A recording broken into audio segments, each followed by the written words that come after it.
Hi!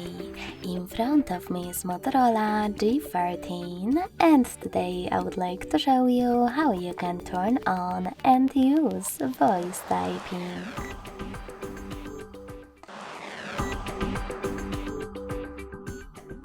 Begin by going into Devices keyboard and clicking on the microphone icon located at the top right corner of it. If it's not visible, select this gear instead.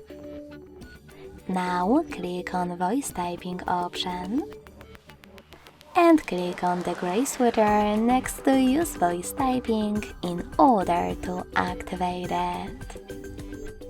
When you're done, just go back to your keyboard and click on No Visible Microphone. If you never used it before, select while using the app or only this time in the pop-up.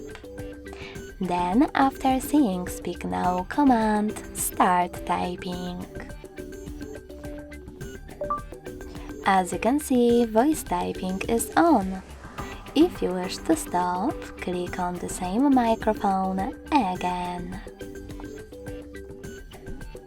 Thanks so much for watching. If you enjoyed this video, don't forget to leave a like, comment and subscribe. Bye!